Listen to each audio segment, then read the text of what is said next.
Exclusive.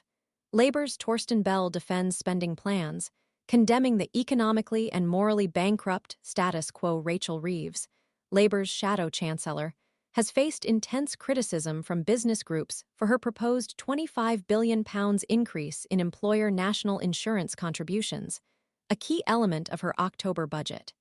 These groups argue the increase will severely cripple economic growth and stifle business investment. However, in his first interview since his appointment in January, Torsten Bell, Labour's shadow chief secretary to the Treasury, offers a staunch defense of the party's economic strategy, arguing that the positive impact of increased public spending has been significantly underreported and misunderstood. He contends that the current economic situation is unsustainable, both economically and morally. Bell highlights the proposed £25 billion injection into the NHS over the next 2 years as a critical investment, arguing that the benefits extend far beyond healthcare. Using a compelling anecdote, he illustrates the cascading effects of a failing public system. "I went into a Sainsbury's in Uplands, Swansea, and saw security guards on the doors. Why? Because shoplifting is rampant due to a lack of effective policing and social support. It's a retail tax we're taxing businesses to compensate for a failing state. This is precisely what we intend to address." He further elaborates on the detrimental impact of the struggling NHS on businesses nationwide. "It's a sickness tax on every business. If workers are constantly off sick due to inadequate health care, productivity plummets, impacting profitability and growth. This isn't simply a healthcare issue. It's a fundamental economic problem that hinders productivity and overall prosperity." Bell, formerly the highly respected chief executive of the Resolution Foundation think tank, was elected MP for Swansea West shortly before last year's general election.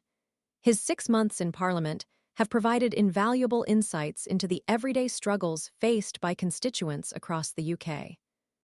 "Every Saturday, whether I'm in Wales or England, I meet people who tell me, my health is affecting everything else in my life. This is not an isolated incident. It's a widespread issue reflecting the interconnectedness of health and economic well-being." Underscoring the enormity of the economic challenge facing Labour, Bell cites a stark statistic from his newly published book, Great Britain: How We Get Our Future Back, released in paperback on Thursday. The average man in 2024 earns 7% less in real terms than his counterpart did 20 years prior. This dramatic decline highlights the urgency for substantial economic reform and underscores the need for a comprehensive, long-term strategy. Bell, appointed following the resignation of Tulip Siddiq in a recent mini-reshuffle, views his new role as integral to Labour's broader plan to revitalise the British economy. He praises the success of the government's pensions auto-enrollment scheme, acknowledging its significant impact on boosting pension savings.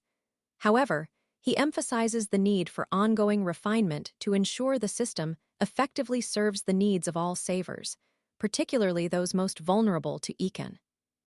He envisions a future where the economy works for everyone, not just a select few.